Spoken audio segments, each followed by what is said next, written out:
ఈ పండగ ఉంది. ఆ రోజు గ్రహాలకు రాజైన సూర్యుడు మీనరాశిలోకి అడుగుపెడతాడు. అప్పటికే ఆ రాశిలో సంపదకు కారకుడయ్యే శుక్రుడు ఉంటాడు. దీంతో రెండు శక్తివంతమైన గ్రహాల కలయిక జరగబోతోంది. ఈ సమయంలో 3 రాశులవారు ఊహించని రీతిలో ధనలాభాన్ని పొందుతారు. ఏ రాశులకు ఏ విధంగా కలిసివస్తుందనే విషయాన్ని తెలుసుకుందాం. వృషభ రాశి. వీరికి అదృష్టం దరిద్రం పట్టినట్లు పట్టుకుంటుంది. గతంలో నుంచి ఉన్న ఆస్తి వివాదాలు పరిష్కారమవుతాయి. దీనివల్ల మానసిక ఒత్తిడి నుంచి బయటపడి మనశ్శాంతిగా జీవిస్తారు.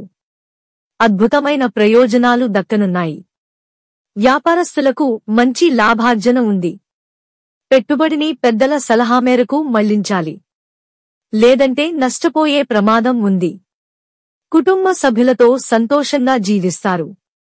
తులారాశి. 2 శక్తివంతమైన రాజయోగాల వల్ల ఈ రాశివారి మనసు ఆధ్యాత్మికత వైపు మళ్లుతుంది. న్యాయ సంబంధిత వివాదాల్లో ఉన్నవారికి కాస్తంత ఉపశమనం దొరుకుతుంది. గతంలో మొదలై నిలిచిపోయిన పెండింగ్ పనులు ఈ సమయంలో పూర్తవుతాయి. ఉద్యోగస్తులకు పై అధికారులతో సన్నిహిత సంబంధాలు ఏర్పడి లాభసాటిగా మారతాయి. మానసికంగా ప్రశాంతంగా ఉంటారు. కుటుంబ సభ్యులతో కలిసి తీర్థయాత్రలకు వెళతారు. మిథున రాశి. ఈ రాశివారికి ఈ సమయంలోనే కొత్తగా ఆదాయ వనరులు అందుబాటులోకి వస్తాయి. వైవాహిక జీవితంలో ఉన్న చిన్న చిన్న మనస్పర్ధలు తొలగిపోయి సంతోషంగా ఉంటారు. బంగారు ఆభరణాల వ్యాపారం చేసేవారికి ఈ సమయం చాలా అనుకూలంగా ఉంది. బాగా కలిసివస్తుంది.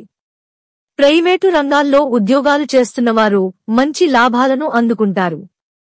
ఇది వారు ఊహించని రీతిలో ఉంటుంది. సంపద పెరుగుతుంది.